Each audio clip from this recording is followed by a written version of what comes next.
Hello বন্ধুরা, good morning. সবাইকে বাপন ব্লগসে স্বাগত। তো বন্ধুরা, সকাল সকাল আমাদের টাইম কলে জল দেয়। সেই টাইম কলে জলটা এখন আমি আমাদের ছোট কিচেন বাড়িতে দিচ্ছি। এটা আমাদের ছোট্ট মতো একটি বাগান বাড়ি। শাক লাগিয়েছি, বেগুন লাগিয়েছি। এর আগে ভিডিও দেখেছ। এখানে এখন জল দিচ্ছি। বাবা!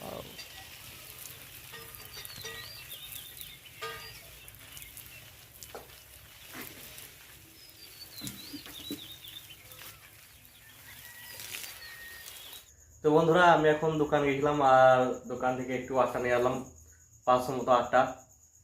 তো বন্ধুরা, দুধে পনির তো হয় সবাই জানে, কিন্তু আমি এখন বানাবো ডিমের পনির।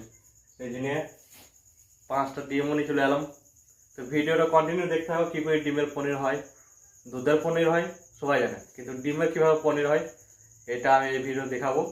তো কন্টিনিউ ভিডিও দেখতে হবে বিনা স্কিপ করে। আর চ্যানেল প্রথমে চ্যানেলকে সাবস্ক্রাইব করো, লাইক করো, অবশ্যই একটি শেয়ার করে দেবে। তো কন্টিনিউ ভিডিও দেখতে থাকবে।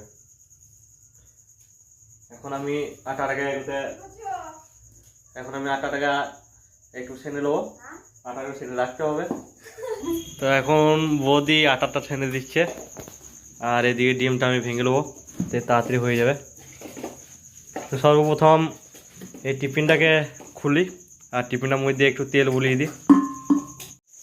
তো বন্ধুরা, ডিমের পনির করার জন্য আমি প্রথমে কুসুমটাকে বের করে নিয়েছি, গ্লাসের মধ্যে কুসুমটা রেখে দিয়েছি। আর যে বাকি সাদা জিনিসটা থাকে সেটাকে টিফিনে দিয়ে আর কিছুটা আলু দিয়ে পরে সেদ্ধ হচ্ছে দিয়ে দিয়েছি। আর একদিকে আমার লুচি হচ্ছে, দেখতে পাচ্ছ। তো প্রসেসটা তোমরা দেখতে থাকো। আর ডিমের পনির বানাবার জন্য প্রথমে তোমাদেরকে ডিমের কুসুমটাকে আলাদা করে নিতে হবে। তারপরে সেটাকে সেদ্ধ হতে দিতে হবে। সেদ্ধ হয়ে গেলে সেটাকে 4 গুণ করে কেটে নিতে হবে।